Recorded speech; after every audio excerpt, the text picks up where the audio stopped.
Welcome to the wonderful people, I won't name you by name. Also, welcome to all the wonderful people that are joining us online. It's wonderful to have you out there in the future. My name is Frith Walker and I'll be facilitating our conversation here this evening. It's a great delight to be here. It's a strange thing to be on the stage. I've spent many times in the audience enjoying these conversations, so it's wonderful to see you all here tonight. Oh, that's a good idea. Gary's the man at the back.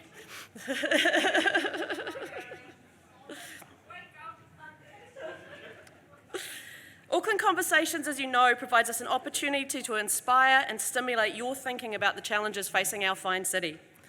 Tonight we're going to be joined by a panel of passionate experts who will raise the profile of the City Centre Master Plan, and our great hope is that we will increase young people's understandings of the plan.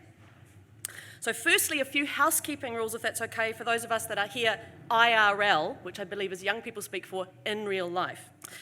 In the unlikely event of an emergency, an alarm will sound and an announcement will be made that guests should leave through the marked exits.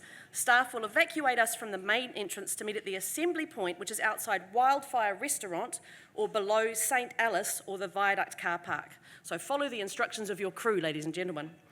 Bathrooms are located at the back of the room next to the main entrance.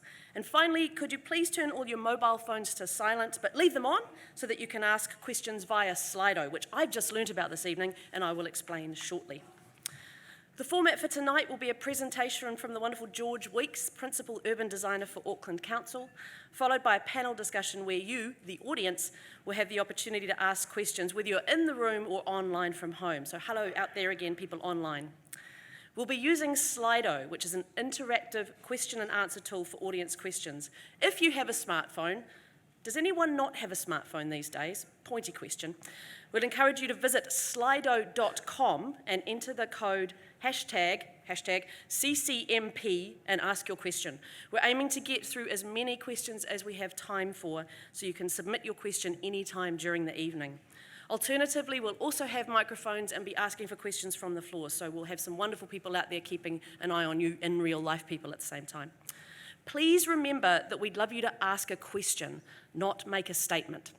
Tonight is about having a friendly, open discussion about the city centre and to raise awareness of the City Centre Master Plan. We want to get to as many voices as possible. We'd also really love it if you could share your name and age alongside your question. As you know, we're here to think about how young people are involved. So if you let us know who you are and maybe how old you are, then we'll know who we're hearing from. I'm going to start the bidding. I'm 47 whole years old. Thank you very much, ladies and gentlemen. So you're welcome also to tweet anytime during the event using the hashtag AKL Conversations. We always try to ensure that Auckland Conversations events are inclusive and accessible. So on-demand viewing of the event, a full transcript and captioning of the event and presentations will be available on the Auckland Council's website in the next few days if you want to share it with your friends. So let's get into it. We're here tonight to consider the topic, A Vision for Auckland, Designing with Future Generations in Mind. Auckland City Centre plays a critical role in the success of both Auckland and New Zealand. It is the main location for business, tourism, educational, cultural and civic activities and is home to 37,000 people. I'm one of them, by the way. In fact, one moment please, caller. Does anybody live in the city centre alongside me? Thank you very much. Just acknowledging all the people that are actually a city centre resident. Thank you very much. Like all city centres, ours performs multiple functions and evolves over time as people's needs change. Since 2012, a visionary master plan has shaped the evolution of Auckland City Centre as it transforms and adapts to serve Aucklanders now and into the future. In March 2020, a refreshed City Centre Master Plan was adopted by Auckland Council's Planning Committee. Looking to the next 20 years, that City Centre Master Plan sets the strategic direction for the city centre and waterfront with a vision of a more livable, inclusive, green and people-friendly place, one that is uniquely Tāmaki Makaurau.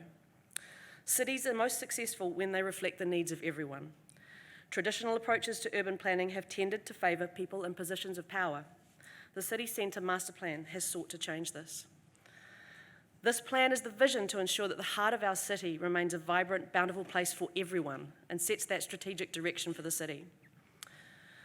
This event is the first in a series of Auckland Conversations being planned with the aim being to dig into that master plan and show how visionary the plan is, but also hear voices on what it's doing for our city.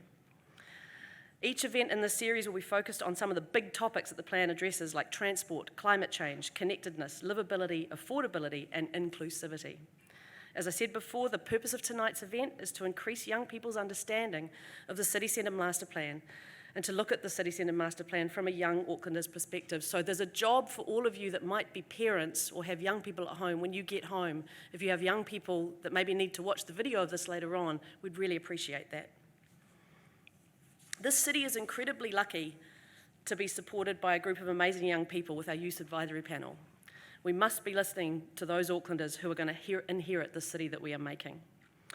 The Youth Advisory Panel is one of the many ways that councils listen to the youth voices on matters of importance to them.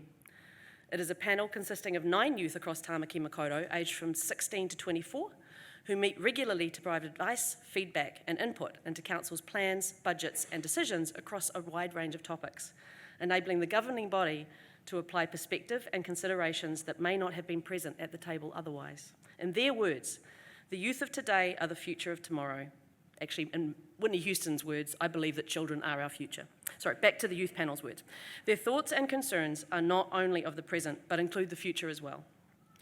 Young people are the most motivated to challenge the status quo as well as to change it. Their innate ability to learn and adapt rapidly to the environment give young people the edge in regards to voicing concerns, as well as fostering sound leadership to navigate through these challenges. This makes it absolutely critical that young are not only present, but are engaged during the decision-making process. Enabling youth participation ensures diverse perspectives and critical thinking on the key concerns facing the future generation. Thank you, Muralai, Quis and Vicinina. This is exactly the reason we're all here tonight. So let's get into the conversation.